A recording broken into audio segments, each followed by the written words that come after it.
बोलो बोलो रामेश्वर नाथ की।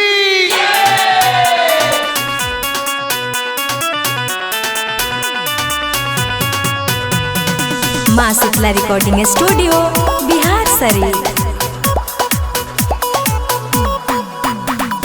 बोल बम के डंका बाजे बाजे डम डम, ढोल नगाड़ा बाजे कहीं बाजे डम। बाकी जय भाई बोल बम, बाकी जय भाई बोल बम, बाकी जय भाई बोले बम, बाकी जय भाई बोले बम, बाकी जय भाई बोले बम, बाकी जय भाई बोले बम। चाहे पड़ते पानी पत्थर चाहे पड़ते सोला, साथ में जैते संगी साथी जैते गाँव टोला। बाकी कांवरा उठा के बोला बम जय भाई हम, बाकी कांवरा उठा के बोला बम जय भाई हम। बाकी कांवरा उठा के बोला बम जय भाई हम, बाकी कांवरा उठा के बोला बम जय भाई हम।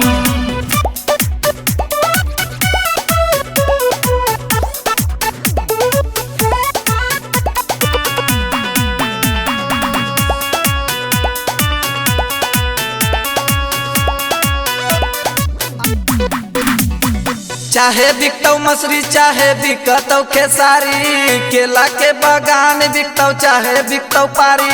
केला के बागान बिकतौ चाहे बिकतौ पारी, केला के बागान बिकतौ चाहे बिकतौ पारी। चाहे बिकतौ मछली चाहे बिकतौ खेसारी, केला के बागान बिकतौ चाहे बिकतौ पारी। बाकी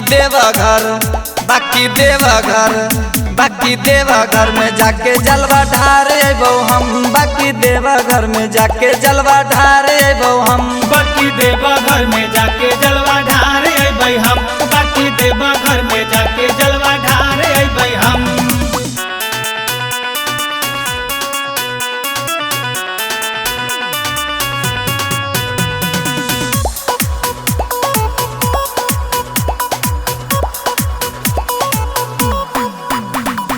पिए पड़े चिल्लिम चाहे पिए पड़े भंग, खाए पड़े गोला चाहे मारे पड़े दम।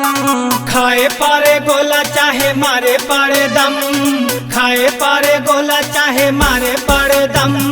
पिए पड़े चिल्लिम चाहे पिए पड़े भंग, खाए पड़े गोला चाहे मारे पड़े दम। बाकी राजू दीवाना सोनू जैतौ बोले बम, बाकी राजू दीवाना सोनू जैतौ बोले बम। बाकी राजू दीवाना सोनू जैतौ बोले बम, बाकी राजू दीवाना सोनू जैतौ बोले बम।